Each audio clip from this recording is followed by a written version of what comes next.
तत्वांश सूत्र के 6वें अध्याय में 25वां सूत्र चलना है। हाँ, आज प्रारंभ होगा। गोत्र कर्म की चर्चा है। नाम कर्म तक की चर्चा पूर्ण हो चुकी। गोत्र कर्म किसे कहते हैं? जो कर्म जीव को संसार में उच्च और नीच अवस्थाएं प्रदान करता है। क्या? जीव की उच्च और नीच अवस्थाएं प्रदान करता है जो कर्म, वह गोत्र कर्म कहलाता है। ऐसे गोत्र कर्म के दो भेद, उच्च अवस्था और नीच अवस्था। सूत्र देखिए, पहला वाला, नीच गोत्र के आश्रव के कारण निंद कुलों में जन्म होना, पद और प्रतिष्ठा, किसी को भी कुछ भी मिल जाए उसके पुण्य से, वो बात अलग है। लेकिन वो व्यक्ति खुद में वैसा भाव अनुभव करता रहता है। हाँ, वो भाव उसके अंदर आएगा, वो गोत्र कर्म वैसा उसको अनुभव कराएगा। बड़े से बड़ा पद भी मिल जाए, राज सम्मान भी मिल जाए, सब मिल जाए, लेकिन उसके अंदर कहीं न कहीं ये भाव बना रहेगा कि मैं एकदम निम्न जगह पर जन्म लिया था, जन्म लिया हूँ, जन सामान्य में मेरा उच्च स्थान नहीं था, लेकिन फिर भी मुझे ये सब मिला, ऐसा वो अनुभव करेगा। परात्म निंदा प्रशंसे सद सद गुणोच्छाद नोद, सद सद गुणोच्छाद नोद भावने च नीचैर गोत्रस्य। परात्म निंदा प्रशंसे सद सद गुणोच्छादनोद भावने च नीचैर गोत्रस्य। देखो, पर निंदा, आत्म प्रशंसा, ये पहला जो सूत्र है पर आत्म निंदा प्रशंसा, ऐसा शब्द है मिला हुआ। पर आत्म परात्म बन गया, निंदा प्रशंसा, तो पर का संबंध निंदा से जोड़ना, आत्मा का संबंध प्रशंसा से जोड़ना। नीचे दो शब्द बने, पर निंदा आत्म प्रशंसा। सद सद गुणोच्छाद नोद उद्भावन, गुणों का उच्छादन और गुणों का उद्भावन। कैसे? सद्गुणों का उच्छादन, उच्छादन यानी ढकना, विद्यमान अच्छाइयों को ढकने का भाव।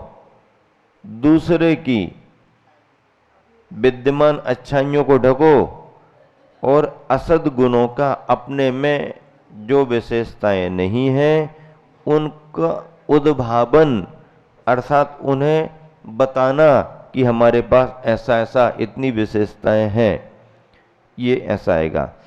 नीचे देखो, सद्गुणों का उच्छादन अर्थात विद्यमान मौजूद गुणों का लोपन करना, ढकना। सद्गुणों का उच्छादन अर्थात विद्यमान मौजूद गुणों का लेपन करना, ढकना। और असद गुणों का उद्भावन अर्थात जो गुण नहीं है उस रूप झूठे गुण प्रकट करना। अब इसमें प्रत्येक बात को लगाना पड़ेगी। पर आत्म निंदा की बात आएगी तो पर में निंदा लगाना पड़ेगा, क्योंकि दूसरे की जो निंदा होती है वो कसाय भावों के कारण होती है। बिना कसाय भाव के कारण यानी क्रोध मान माया लोभ से प्रभावित हुए बगैर हम किसी की निंदा बुराई कर ही नहीं सकते हैं। एक बात, आत्म प्रशंसा भी कसाय से प्रेरित होकर के ही होती है। कोई ना कोई संस्कार काम करेगा कसाय का, तब भी हम चला करके बिना प्रसंग के भी अपनी बातें कहना शुरू करेंगे। प्रसंगानुसार तो अच्छी बात होती है। भैया तुम्हें पता नहीं, आज तो अभिषेक करके आया हूं मैं, इसमें कोई कसाय का भाव नहीं। भैया आज तो मुझे आहार दान देने का सौभाग्य मिल गया, इसमें कोई कसाय भाव नहीं। अच्छा ही बता रहा ना, आज तो मैं महाराज जी की भैयावृत्ति करके आया, आज तो हमने पूजन की है, आज तो भैया सोच करके गए थे, लेकिन रोज बोली नहीं मिल पा रही थी क्योंकि बढ़ जाते थे लोग, अपनी उतनी गुंजाइश नहीं थी। अपन तो थोड़ा लक्ष्य लेके चलते थे कि इतने तक में मिल जाए तो मिल जाए। कितने दिन से सोच रहे थे, मिल ही नहीं रही थी बोली, आज तो भैया सस्ते ही में बोली मिल गई। ये कहना बुराई नहीं है, ये कहना तो अपने सौभाग्य की सराहना करते हुए अच्छाई को प्रोत्साहित करना है। इसमें ना कोई किसी की निंदा है, ना किसी को नीचे दिखा रहे, बल्कि अपने कोई भैया हम इतना कर तो पाते नहीं थे, लेकिन आज नंबर लग ही गया हमारा। हाँ, तो ये ऐसी कोई बात करे तो इसमें तो भलाई है उसकी भी और सुनने वाले की। तो ये नहीं, आत्म प्रशंसा का मतलब है कि अपने में जो अच्छाइयां नहीं है, हमने वैसा अच्छा कार्य नहीं किया है, फिर भी बड़ा चढ़ा करके बताना है, भी नहीं किया भी नहीं है, लेकिन बड़ा चढ़ा के बताना, ये आत्म प्रशंसा कहलाती है। सामने वाले की बात सुनने को तैयार नहीं और बस बनवे गाड़ी चल रही है की तरफ से। इसके लिए साहित्यकार हिंदी में अपने मुंह मियाँ मिट्ठू बनना ऐसा कहते हैं। हाँ, मुहावरा है, मुहावरा, अपने मुंह मियाँ मिट्ठू बनना, मतलब उस भाषा में जाना, ये आत्म प्रशंसा। अर्थात पर की निंदा कभी भी हम करेंगे, कभी भी करने का भाव होगा तो कसाय का भाव प्रेरित कर रहा है, ये मान के चलना। अब समझ पाओ या ना समझ पाओ।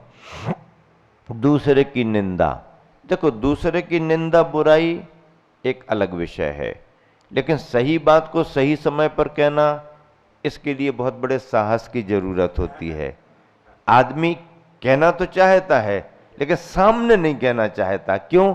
क्योंकि बुराई ना हो जाए, और ये निंदा कहलाती है। ऐसी निंदा में यदि कोई पड़ा, सुधारने का भाव नहीं है, संबंधित व्यक्ति जानकारी में कर रहा है या अजानकारी में, यदि अपन के ख्याल में आया और हम उसको या उससे संबंधित को ना बताएं और दूसरों को बताते रहें, तो ये उसकी निंदा बुराई नीच गोत्र का आश्रय कराती है। सामने वाला हो सकता परिणाम सुधार करके और पुण्याश्रय कर ले, और तुम उसकी निंदा बुराई करने में लगे लगे नीच गोत्र का बंद कर लो। तुम्हें क्या मिला? तुम्हें क्या मिला? तुम्हें कुछ नहीं मिला। इसीलिए दूसरे का सुधार हो पाए ना हो पाए वो उसके भाग्य पर है, किसी निमित्त से अपना बिगाड़ ना हो जाए, ये जैन धर्म का भाव है। और इसमें सावधानी रखना, आत्म प्रशंसा, अच्छाइयों को बताना, अपने बच्चे की अच्छाइयों को बताना, अपने परिवार की अच्छाइयों को बताना, सामान्य भाव से अच्छी बात बताना कोई बुरी बात नहीं है। सामान्य भाव से अच्छी बात किसी को बताना बुरी बात नहीं है, लेकिन उसमें कुछ अलग भाव जोड़ करके तुम्हारे पास थोड़ी है ऐसा, हमारे पास देखो ये है वो है, और सामने वाले को नीचा दिखाने के भाव से, सामने वाले की कमजोरी को प्रकट करते हुए, अपने पास उतनी योग्यता नहीं भी है, अपने पास उतनी व्यवस्था नहीं भी है, तो भी बढ़ चढ़ करके बताना, ये भी दोष माना गया। अच्छे समय पर अच्छी बात, अपनी अच्छाई सबके सामने रखना अच्छी बात है, क्योंकि अच्छाई का प्रचार प्रसार होता है। आपने दान पूजा के क्षेत्र में, व्रत उपवास के क्षेत्र में, नियम संयम के बारे में, किसी की सेवा सहयोग के बारे में किया, और कभी मन हो गया इसलिए कि भाई हम देखो सामान्य होकर भी हमने ऐसा किया, आप तो सब बहुत सामर्थ्यवान हो, आप भी यदि ऐसा करें तो बहुत अच्छा रहेगा, इसमें कोई दोष नहीं है, ये तो अच्छाई का प्रचार प्रसार है। लेकिन इससे हट करके अलग तरह के भावों से, जो अपने पास में विशेषताएं नहीं हैं, उनको बना बना करके बताना, ये आत्म प्रशंसा विशेष रूप से मानी जाती है, जो नीच गोत्र का आश्रय कराएगी। सद और असद, दूसरे में जो विशेषताएं हैं सबको मालूम है कि इस व्यक्ति में ये अच्छाइयां हैं, और किसी ने कहा कि आजकल वो व्यक्ति बहुत अच्छा काम कर रहा, तो उसको उच्छादन, ढकना, हाँ बर्तन पर ढक्कन रख दो कोई देख ना पाए, क्या रखा है अंदर, ढक्कन लगा दो उसमें, बंद कर दो। अरे भाई देखो तो उसके अंदर बहुत सारी अच्छी चीजें हैं। नहीं नहीं, वो उसके पास है ना इसलिए बंद करो, उसके पास है ना, हाँ अच्छी बात का महत्व नहीं है, उसके पास है वो अच्छा हो जाएगा, हमें उसको अच्छा बताना ही नहीं है, बंद करो, ये सब बकवास है, फालतू बातें मत करो हमारे सामने। क्या कहता है, ऐसे कह के उसको, उसकी अच्छाइयों को ढकता है, और अपने अंदर जो विशेषताएं नहीं हैं, जो गुण नहीं है, उनको बना करके उद्भावन प्रकट करता है। हाँ प्रकट करता है, हमने ऐसा किया, हमने वैसा किया, हमने ऐसा किया। नहीं नहीं, ऐसा कहाँ किया तुमने, अरे तुम्हें क्या पता है, तुम्हारा जन्म नहीं हुआ तो उसके पहले किया था। क्या कहता सामने वाले से, तुम्हारा जन्म नहीं हुआ ना, तुम्हें पता नहीं है, उसके पहले हमने कर दिया। नहीं नहीं, हमारे दादा तो कहते हैं कि इसने कुछ नहीं किया, दादा के जन्म के पहले, तो तुम्हारा जन्म कहाँ हो गया उस समय। हाँ ऐसा ढकना, ये है। सूत्र में चकार किस लिए दिया है, नीच गोत्र के आश्रयों के अन्य कारणों को बताने के लिए सूत्र में चकार का प्रयोग हुआ है। हाँ भाव ने च आया ना, तो उसका अर्थ भी तो निकालना पड़ेगा। एक अक्षर भी सूत्र में ऐसा नहीं रहता जिसका अर्थ न जुड़ा हो, अर्थ जोड़ने के कारण ही च आदि को ले लेते हैं, ताकि च में अक्षर भी कम रहेंगे, और च से अन्य ग्रंथों के भावों से अनेक अर्थ लिए जा सकते हैं। च, अब देखो च में क्या आएगा, यथा जाति का मद करना, हमारी जाति, हाँ कैसी है, जाति किसे कहते हैं। अब वर्तमान में जिस परिवार में जन्म होता है, या जिस विचारधारा के समुदाय में जन्म होता है, उसको जाति कहने लगे हैं। लेकिन जाति वैसे जीवों की श्रेणियों में जाति, मातृपक्ष माता के पक्ष को जाति, मामा नाना के पक्ष को जाति कहा जाता है, और पिता के पक्ष को चाचा, पिता के पक्ष को दादा, ग्रैंडफादर के पक्ष को कुल कहा जाता है। कुल और जाति ये जीवों की श्रेणियां हैं, जाति कुल की। लेकिन वर्तमान में जाति किसे कहते हैं, हमने जैन कुल में जन्म लिया, हमारी जैन जाति है, ऐसे कहेंगे ना, हमने जैन कुल में जन्म लिया, जैन जाति है। अब इससे भी और आपको अलग पहचान बनानी है, तो हमने राजस्थान में जन्म लिया, तो राजस्थान के हिसाब से जो समुदायों में जाति बनी तो उनके नाम रख दिए। महाराष्ट्र में जन्म लिया, महाराष्ट्र के यहाँ से जो सरनेम आदि आदि चलते हैं, तो तुमने इसमें लिया तो तुम वो हो, तुमने इसमें लिया तो तुम ये है। ऐसे प्रदेशों में अनेक 10-20 प्रकार की जैन कुल में ही उनके सरनेमों की जातियां हैं। मध्य प्रदेश में जन्म लिया है तो मध्य प्रदेश में जो 2-4-10 प्रकार के समुदाय में जन्म लेने पर नाम पड़ते हैं, सरनेम आते हैं, तो भाई वो हो गया। इस तरह से 84 जातियां शायद ऐसा पुराने लोगों ने संग्रह करके बताई हैं कि जैनियों में इतनी जातियां हैं। जातियां मतलब एक तरह से उनके सरनेम। सरनेम तो पर्सनल भी हो जाता, परिवार में एक परिवार अपने, अच्छा नहीं, वो उपनाम होते हैं, उपनाम। बाबूलाल जी बड्डे, अब बाबूलाल जी 8-10 हैं, अब 8-10 में कौन से बाबूलाल ने कि बड्डे, तो अब्बे ही आए बड्डे वाले, भले भी छोटे हों लेकिन बड्डे हो जाएंगे। ठेला ठेला, हाँ, तो अब ठीक है, ठेला तो उस समय और भी कई लोगों के रह रहे, लेकिन कोई कोई कपड़े के नाम से, कोई कोई किराने के नाम से, कोई कोई धंधे पानी के नाम से, कोई कोई कवि आदि, अपने ये उपनाम कहलाते हैं, लेकिन सरनेम चलते हैं।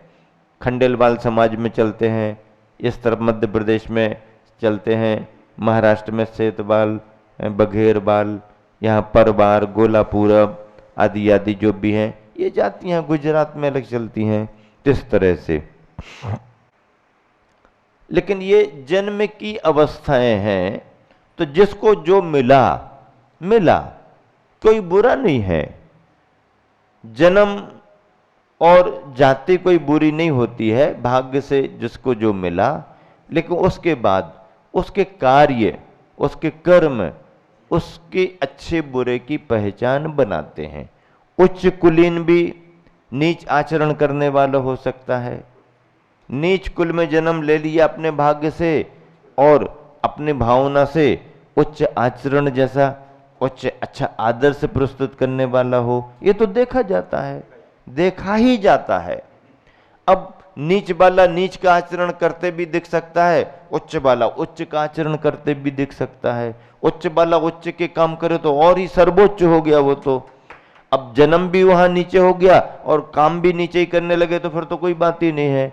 अब असमानता ही आती है, जन्म नीचे हो गया, काम अच्छे, बहुत बड़े बड़े अच्छे आदर्श प्रस्तुत कर रहा है, प्रशंसा हो रही है, तो वो भी एक अच्छी, क्योंकि काम तो अच्छे कर रहा है ना, व्यसन बुराइयों से बच रहा है, समाज सेवा में लगा हुआ है। और अच्छे घराने में जन्म लेने के बाद भी वही अपने निंद कार्यों में लगा, व्यसन बुराइयों में लगा है, तो फिर जन्म का मतलब क्या है।